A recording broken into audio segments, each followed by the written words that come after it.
இந்த இலட்சியத்தை நோக்கி இருக்கின்ற ஒரு சந்தர்ப்பத்திலும் எனது வாழ்க்கை நிச்சயமாக உங்களைப் போல அந்த விடுதலைக்காகவே நான் கொடுக்கிறதுக்கு தீர்மானித்தவனாக இங்கே வந்திருக்கின்றேன். குணவாறு சிங்கம் குணராஜ் அவர்களை வரவேற்பதற்காக அன்போடு வழங்கியிருக்கின்றோம்.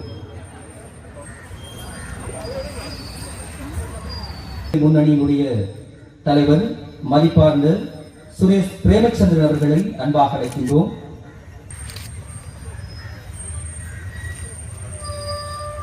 இணைந்து மங்கள விளக்கினை ஏற்றி வைப்பதற்காக எங்களுடைய தேசத்தின் எங்களுடைய இனத்தின் விடுதலைக்காக நாங்கள் உயிர் கொண்டிருக்கின்ற வரைக்கும் அந்த இலட்சியத்தை மறவாமல் எங்களை அர்ப்பணித்து உழைப்போம் என்கின்ற அந்த உத்தியோடு அந்த உறுதிப்பாட்டோடு அந்த இலட்சியத்திற்காக வாழ்நாளில் நீங்கள் உங்களை அர்ப்பணித்து நிற்கின்ற அந்த உணர்வை நான் இது உணர்வு பூர்வமாகவும் என்னுடைய இதயத்திலே ஏற்றுக்கொண்டு இந்த இலட்சியத்தை நோக்கி இருக்கின்ற ஒரு சந்தர்ப்பத்திலும் எனது வாழ்க்கை நிச்சயமாக உங்களைப் போல அந்த விடுதலைக்காகவே நான் கொடுக்கிறதுக்கு தீர்மானித்தவனாக இங்கே வந்திருக்கின்றேன் என்பதை நான் தெளிவாக கூறுவதைப் போல நீங்கள் ஒவ்வொருவரும் அந்த இலட்சியத்தை நோக்கி நீங்கள் அந்த வாக்கை வருகிற 21ஆம் தேதி அளிக்க வேண்டும் என்று உங்களிடத்திலே நான் அந்த சந்தர்ப்பத்தில் வேண்டுகோள் விடுக்கின்றேன்.